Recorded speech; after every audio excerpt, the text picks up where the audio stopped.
and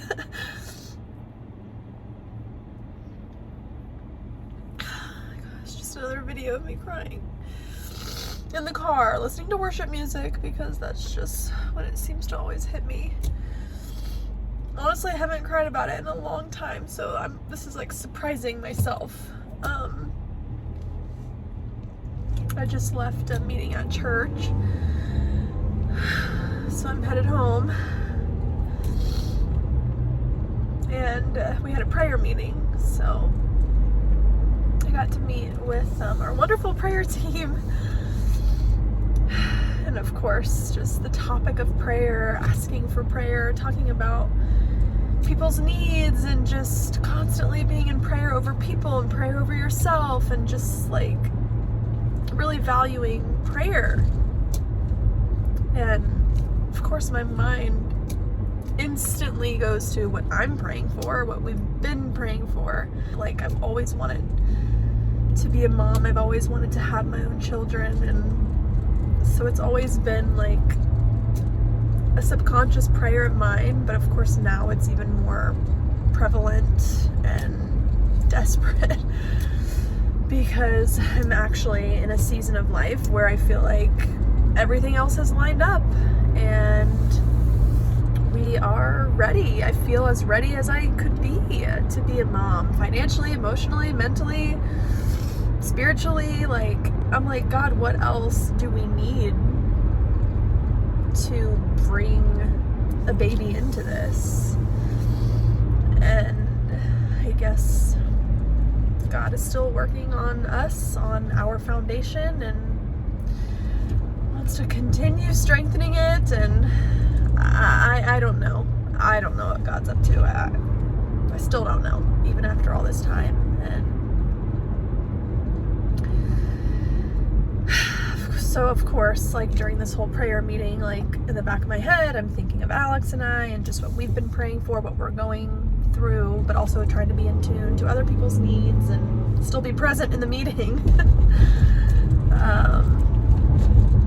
And then I'm walking out, and one of the guys, was just like, I don't know what you're going through, but I'm gonna be praying for you, like sincerely, like genuinely. And I believe him.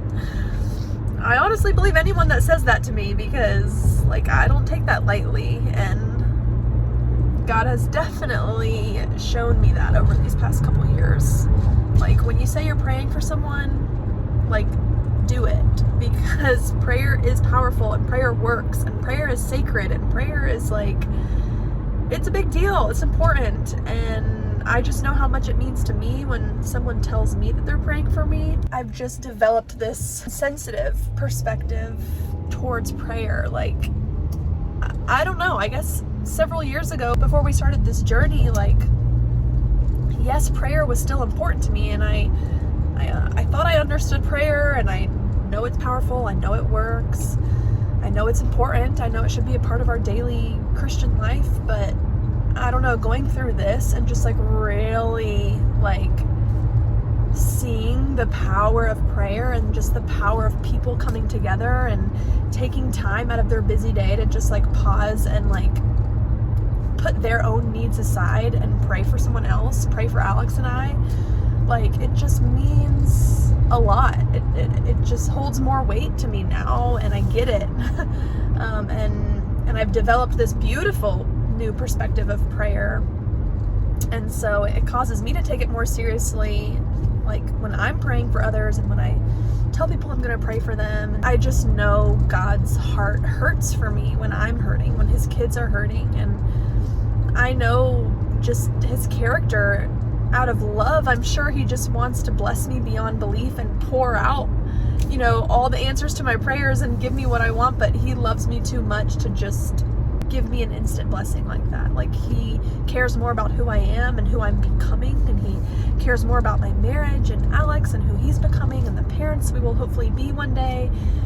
So it's a loving thing when he asks us to wait, because he's God. He could give me the desires of my heart at the snap of a finger. Like, he could make me pregnant right now. Like, he doesn't need, time and space and people and things to get his job done. Like, he's God, he can do anything, and he doesn't need any of us. But again, out of his loving character, he invites us to be a part of his plan, and he uses us, and that's an honor. And so when he asks me to wait, and when he doesn't answer right away, it's for a very intentional, purposeful, loving reason. And I just keep trusting that. I keep trusting that. And he has to be up to something, because like I said, he could easily give me what I've been praying for. He could answer all of our prayers. It would take no effort from him, because he's God. Like, he can literally do what he wants. He spoke the earth into existence, like just his words, and the earth was formed, and light and day and animals and humans, and like, so if God can do that, and he has that kind of power, like, he has the power to give me a child. So when he's choosing to not, I feel like that almost takes more effort, you know? So like, he's withholding it for a reason. Like, it's just not the time right now. I don't know if this is making sense, but it just feels very intentional that he's asking me to wait. Like, it's just not his time, and I have to keep trusting that he's protecting us from something. There's more work he wants to do. Maybe there's more travels he wants us to have, more experiences, more memories. Like, and I do really want to be present in this time, and I do understand that this time that Alex and I are getting in our marriage is very precious and very special, and a lot of older couples who have kids now, like, would love, I'm sure, to go back to their early years of marriage, and where it's just the two of you and you don't have any responsibilities. And so I'm aware that this extra time that I'm getting with my husband is very, very special. Again, I think talking this through has helped me get over my emotions that were just like pouring out once I was leaving that prayer meeting. Like, I don't know if I even like finished where I was going with that thought, but when I was leaving the meeting, not only did someone stop me and, you know, tell me they were gonna pray for us, but then someone followed me out and was like, look, I don't know what your needs are, but like, I'm here if you want to talk. And like, that's just like, just going out of your way. Again, like, I know it probably sounds like minuscule, but like, just and that's happened to me before. Like, before we've gone through all this, like, of course there's been moments where friends or family, like, they just pick up on something and they want me to open up, or they want to talk about it, and they reassure me that they're there, and like, that's all great and wonderful, and I love that I have those people in my life that are supportive and in tune to that kind of thing. But like, then going through this, it's like I appreciate it so much more. It means so much more to me now, and it means something different to me now. Like, it's more heavy, it's more precious. I don't know how else to explain it,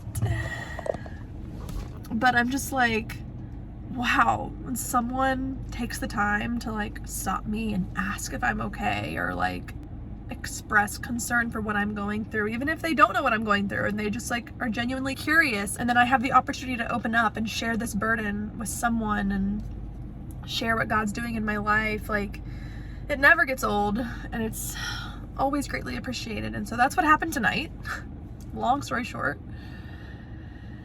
and the waterworks, it was uncontrollable, and I'm like, where did that come from? Because I've been having a great day. I've been having a great, honestly, past few weeks, few months. That's why there's been no content, because I'm all caught up with my editing, and we've paused on fertility treatments to take a break and try the holistic approach and really make sure we use wisdom and follow God's leading and really try these other options he's brought in our path. And so,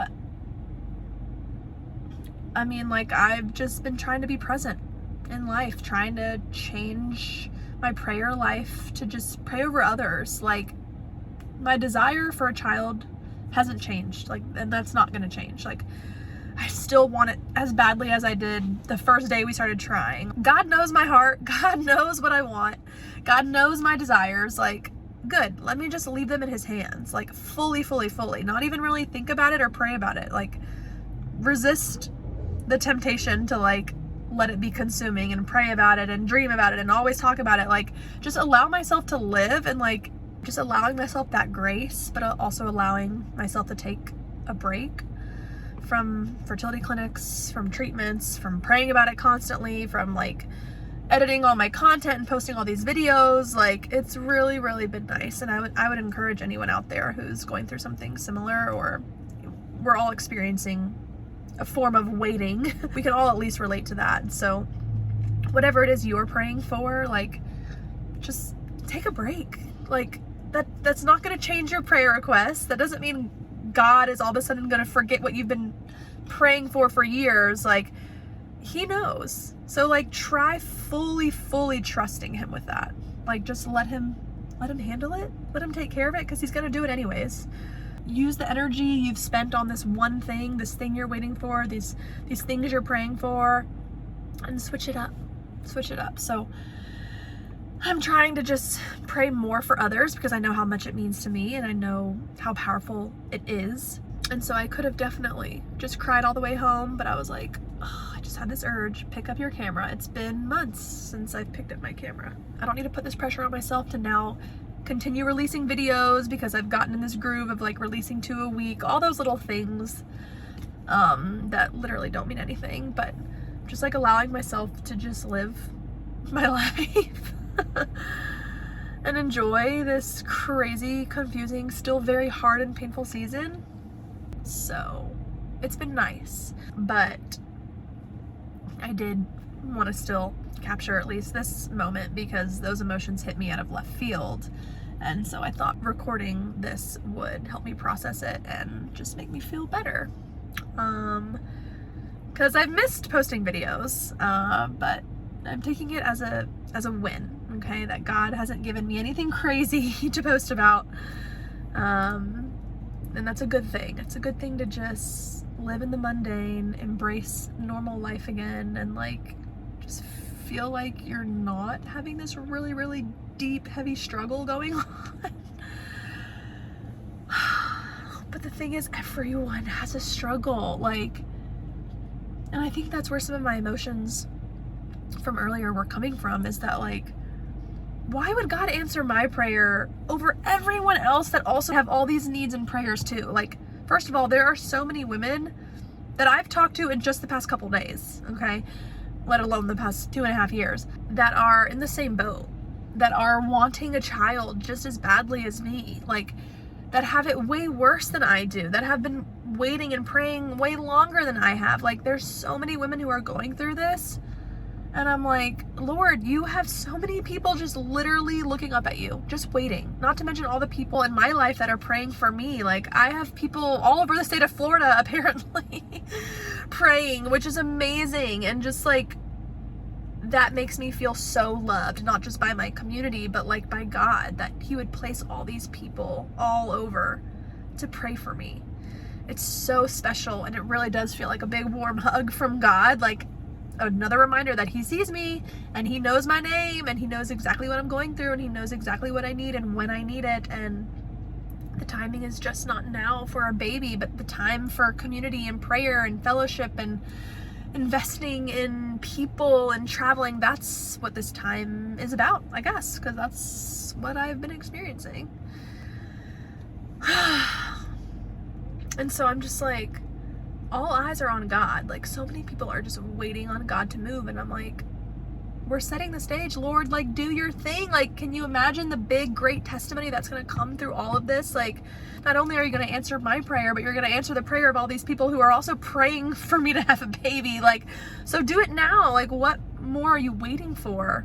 But then I'm like, well, why would he answer my prayer when, you know, this girl over here has been dealing with it for way longer than I have? Like, and God, you haven't answered her yet? Like, I've just developed such a sensitivity and a heaviness for other women who are going through this, because I know what they're going through. I know what infertility feels like, and it's the worst. It's the worst. Let's be honest, it's the worst. I'm not gonna sugarcoat it, but like, what are you gonna do in the waiting? Because time is still ticking. The days are still going on. You still have to live your life. So like, why not try your best to at least enjoy it? And I'm just like asking myself, like, what kind of story do I want to tell my kids one day? Like, what kind of memories do I want to have when I look back on this time? Like, do I want to tell people, oh yeah, 2023 and 2024 and 2025 were filled with just me waiting around on the Lord and lots of tears and lots of heartbreak? Or do I want to say, yeah, we went to Greece with my best friend and her husband. Like, we traveled. I got to spend so much time with Alex. Like, I went on girls' trips. I slept in. I invested in my health. It's just like, there's so many emotions involved, and I'm glad we could talk through this. And I'm glad this video is like 20 minutes long, because I know it's been a while since I've documented something or posted something. So I'm like, I feel like there is still so much I could say and should say and want to say. But this was a very impromptu, very vulnerable vent session yet again. But I'm actually at the gas station. I do need to get gas, and I do need to go home so I can eat dinner. So yeah, this is just, you know, another day in the life. With the strength of the Holy Spirit, we can choose to still have joy in the struggle. And all I'm trying to say is that that's what I've been choosing lately. I'm gonna go. Bye.